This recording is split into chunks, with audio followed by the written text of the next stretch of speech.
With Season 2 just right around the corner, it seems like everybody's rushing to try and get the highest rank that they possibly can so they can show off to their friends that new shiny nameplate saying exactly how high they got. But what I see a lot of people not doing is actually wanting to get better and practice improving. And at the end of the day, that's really how you rank up the fastest, is improve at Tekken. In this video, I'm going to give you one of the best warm-up drills that you can do to warm up your reaction, punishing, low parrying, grab breaking, and overall just getting you warmed up to kick some ass and ranked. I'm not going to waste any more of your guys' time. Let's go ahead and get right into this drill. Now, the drill that I'm talking about specifically is going to be Speed Kick's LOL drill, but slightly tweaked. I've seen a handful of different renditions of how people like to do this LOL drill, but in my opinion, this is my favorite way to do it, and when it comes to a warm-up sense, will give you both practice against LOL that you might need, and practice warming up electrics, whiff punishes, launches, and anything else that you might need, Mishima specific or not. I will say that this training routine is really good for Mishima players, however, I will be uploading another one when Season 2 comes out that is going to be a Mishima specific guide for warming up. If you'd like to see something like that, consider leaving a like, subscribing, and commenting down below what you would like to see in a Mishima specific guide for warming up. But let's go ahead and get into the basics of what the Speed Kick's LOL drill is and what I have added to it.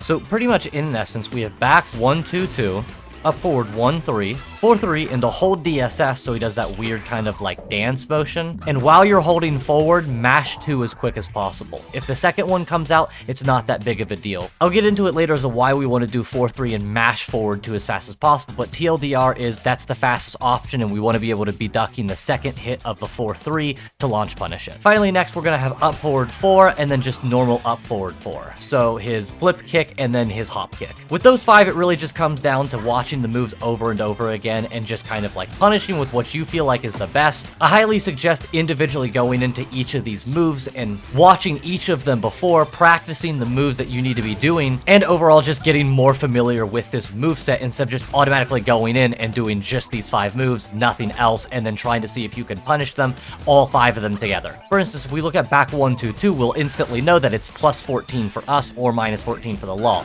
meaning that if you have a 14 frame punish or your fastest 13 frame punish, will obviously do. There's a lot of information here that's not like necessary for this drill. Like for instance, you can walk this to the left, but it's not really important, one, for the drill, because we want to be focusing on specifically 13 and 14 frame punishes to stop you from doing just your 10 frame punisher or just your quickest punisher. It's neat information to know, but again, it's not important for the drill. Another thing that's really important for this drill is up forward 1, 3 starting looks very similar to back 1, 2, 2. That's up forward 1, 3, and if we do back 1, 2, 2 and we look at the starting, it's very similar. So similar that you might instinctively duck on the second hit and get hit by the rest of the string. I'm telling you this specifically because there's a lot of problems that you might have when first starting to learn this warm-up drill, which is actually a very good thing, and you can kind of tailor this experience to exactly how you want. For instance, if you continue to just duck back 1, 2, 2 because you think up forward 1, 3 is coming, then you can have just the 2 ready. You can sit here and practice just these 2 moves over and over again so you can try and get used to what it looks like. The animation looks very slightly different.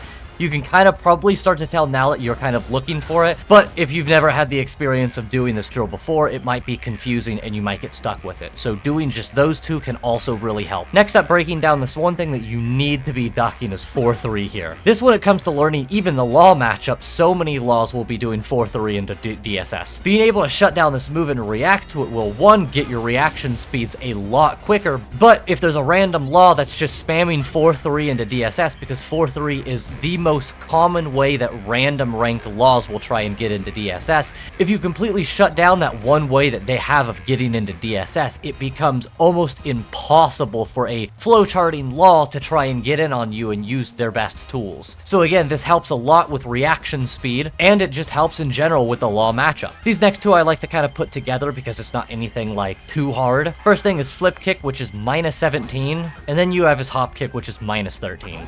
The reasons to why I like to have both of these together is because hop kick is minus 13 and the single flip kick is 17. So as a Kazuya player, I get my minus 13 frame punisher and my electric warmed up at the same time. Remember to have all the frame information and stuff at the bottom left because, one, it'll tell you the frame advantages, which is very important when practicing, but it'll also tell you if it was a successful punish or not. If you feel like you were kind of late on a punish, it's not going to give you the glowing punish, which obviously means go figure that it wasn't a punish, and in a real game, if they were blocking, it wouldn't have actually been true. But if it glows yellow like that, then it is a guaranteed punish, and you know that that is true and that would have hit in a real game. The next thing that I don't see people put in the list for some reason, which is really important, is being able to practice one, Law's Dragon Tail, but to warm up in general for these slow lows. I don't know how many times I've seen people get hit by snake edges, even at like higher ranks, like Tekken Emperor, Tekken God, all these like ranks, even above. So this is something that you absolutely need to work on because one, Law has a Dragon Tail, and you need to be aware of it because so many Laws I see use it. And two, it's the very similar frame data for a lot of other snake edges. So if you're familiar with animation like Lily's, Brian's, and Law's snake edge, as long as you are warming up that snake edge and you're looking at your opponent and studying them, waiting for it to happen, then doing this drill before you get into rank will make sure that you are ready to block any snake edges that your opponent might throw out at you. This absolutely is a must-have in the warm-up unless you feel like you are really set and you punish snake edges every single time. But if you're not at that level yet, you need to be throwing this in here because it's so slow. It doesn't make it harder in my opinion, but it just makes it harder on yourself for not practicing this. Finally, the last two things that I wanted to show is Law's 1 and 1+2 grab. For Law specifically, the only one grab that he has is this grab where he has his knee go up instead. This is really good for grab breaks in general because obviously you want to be practicing grab breaks, but the reason as to why I really like doing it with Law is you get the entire Law warm-up drill, but you get a very unique grab animation that you have to practice as well. Most people obviously know that when you see him put his knee up like this or he like tries to run up on you like that, it's a one break. But if you don't know where it's at and you're just specifically either A, not looking for hands in general, or you're only looking at the arms, he doesn't actually grab you with any of his arms. He steps up with his left leg. So if you're not prepared to be looking for the left leg, it can throw you off and you're going to get hit by this grab. So this one practices your grab breaks, but also practices you getting used to unique grabs. I know it might sound crazy, but genuinely this has actually made me feel more confident when playing against kings that have weird giant swing-esque grabs or are trying to grab you on the ground, etc, etc. It makes you used to looking for these odd things when you're trying to break grabs. And then obviously the only other grab that he has from there is a couple of 1+2s. So, but I do feel like because you get 1+2s and a really unique one grab, it is important to be able to practice both of these because throwing grab breaks in and making sure you're locked in to punish with electric punishes, 13 frame punishes, 14 frame punishes, etc, etc, I think it really kind of keeps your mind locked into that state to where it should be in a game. When you're playing a match, you should be ready to punish grabs. You should be ready to launch punish. You should be ready to duck moves that you need to. So it gets you ready for all of these things instead of just being ready to duck and punish 4-3 or wait for back 1-2-2 and use a 14-13 frame launcher or punisher. Instead of just that, you get all of that plus looking out for snake edge. You've got looking out for grabs. You'll see footage of me while I'm talking right now doing all of it together, but like this is hard. You got to be really locked in to the point to where I'm not talking about it while I'm showing it to you guys because it is a really difficult drill. By God, even 15 minutes after doing this, I feel so warmed up that hopping into rank is an absolute breeze. And I genuinely feel like for those of you who are struggling and plateauing and want to try and hit a higher rank before Season 2, this is the one drill that you need. If you don't do anything else, do this for 15 minutes. I promise you, you do this 15 minutes before you start doing ranked, you will start winning a lot more. That's going to be it for this video. It's going to be a little more shorter and concise, but I kind of wanted to give you everything that you needed